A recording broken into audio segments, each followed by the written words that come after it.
নিশ্চিত হলো প্রোটিয়াদের বিপক্ষে 2 টেস্ট ভেন্যু।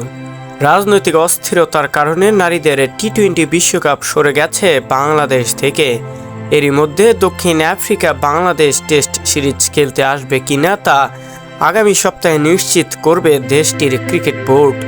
তবে বিসিবি নিশ্চিত করে ফেলেছে দক্ষিণ আফ্রিকার বিপক্ষে 2 টেস্ট কোন কোন ভেন্যুতে হবে।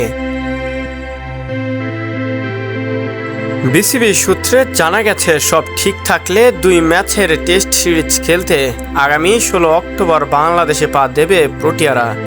21 অক্টোবর শুরু হওয়া প্রথম টেস্টটি অনুষ্ঠিত হবে মিরপুরের শেরেবাংলা স্টেডিয়ামে, আর দ্বিতীয় ও শেষ টেস্ট শুরু 29 অক্টোবর ভেন্যু চট্টগ্রামের জহুর আহমেদ চৌধুরী স্টেডিয়াম।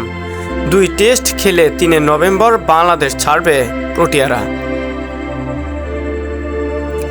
2015 সালে বাংলাদেশে শেষবার এসেছিল দক্ষিণ আফ্রিকা।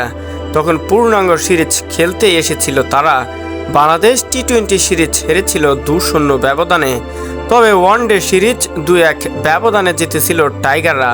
আর বৃষ্টির কারণে 2 ম্যাচের টেস্ট সিরিজের 2টি হয়েছিল ড্র।